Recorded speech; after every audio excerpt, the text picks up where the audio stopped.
En este momento, cuando hay 4 puntos de distancia, en una encuesta de esta magnitud, que son 2000 casos, ya es discutible, digamos, hablar de un empate técnico, ¿no? Realmente hay una ligera tendencia o ligera ventaja a favor de Keiko Fujimori en el segundo lugar. Y si comparamos con lo que viene ocurriendo, con lo que viene ocurriendo en los meses previos, se podría apreciar efectivamente un ligero declive en Castañeda, acompañado del estancamiento ya permanente, constante de Keiko, y una tendencia también al alza de Toledo, pero muy moderada. O sea, no estamos hablando de ritmos que lo lleven pues a cifras muy elevadas en el futuro, ¿no? Y los otros candidatos, los que se mantienen a la saga en cuarto y quinto lugar, Ollanta Humala y Pedro Pablo Kuczynski, ¿deben ser descartados ya de las elecciones o todavía? Yo creo que no, yo creo que al contrario, porque para estar en esos lugares y seguir subiendo, porque en el último mes ambos han subido algo, indica que todavía tienen un potencial de seguir avanzando, ¿no? Yo no diría necesariamente muy lejos, pero todavía creo que hay posibilidades de alza para ellos. Vamos a ver cómo está el Congreso de la República en intención de voto, porque usted sabe que no siempre se vota igual. Cuadro del Congreso. Perú Posible, 19%. Fuerza 2011 obtendría el 15% del Congreso. Solidaridad Nacional, 12%. Gana Perú obtendría el 9% de los curules. Alianza por el Gran Cambio obtendría el 6%. El Partido Aprista llegaría al 5%. Fuerza Social, 3%.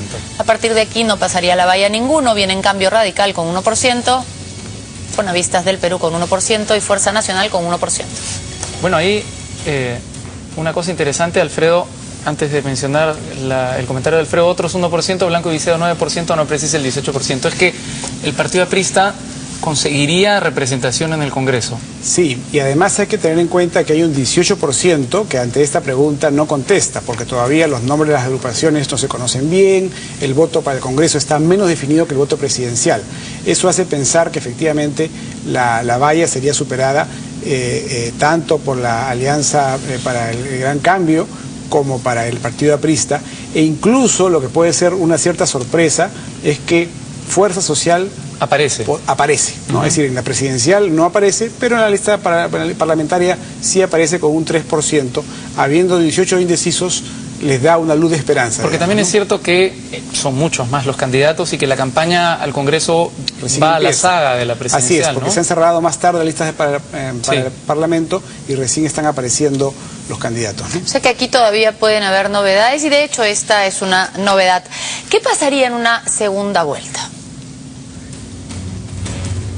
Escenarios para la segunda vuelta. ¿Por quién votaría usted si se definiera entre Luis Castañeda y Keiko Fujimori? Luis Castañeda 46%, Keiko Fujimori 38%, Blanco y Viciado 12%, no precisa el 4%.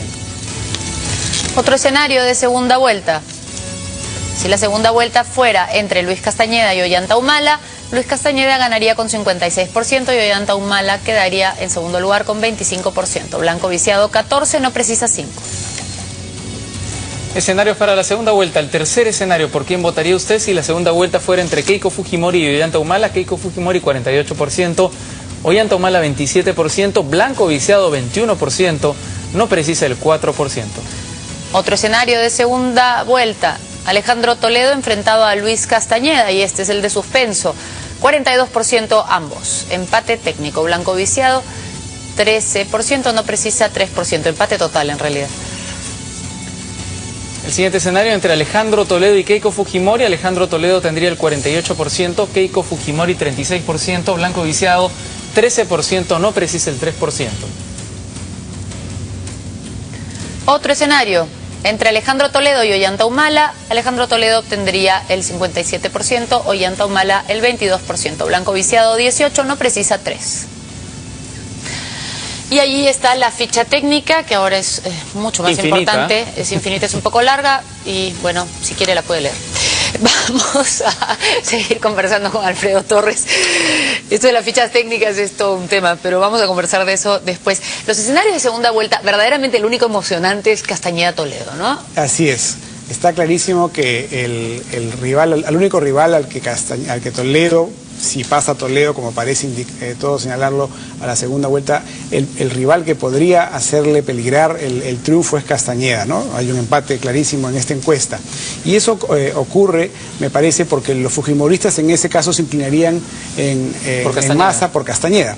Lo que no ocurre en el escenario de que Keiko pase a la segunda vuelta con Toledo. Claro. Los de Castañeda se dispersan entre ambos. Ahí ¿no? hay una cosa rara en el análisis de Luis Castañeda en la segunda vuelta, ¿no? Porque se ha hablado mucho de su enfrentamiento con Keiko por el segundo lugar que hasta ahora no se ha producido. Probablemente es por un cálculo de Castañeda en ese sentido, es decir, no quisiera perder el voto fujimorista. Así es. Pero es algo que Pero ahora probablemente... va a tener que hacerlo porque está quedando tercero. O sea, eso funcionaba bien mientras estaba Castañeda delante o estaban empatados. Porque además la segunda vuelta no existe todavía, claro, ¿no es cierto? Pero si empieza a producirse, a confirmarse esta tendencia de una Keiko segunda, que es la que pasaría la segunda vuelta y Castañeda quedándose fuera, Castañeda tiene que empezar a atacar a Keiko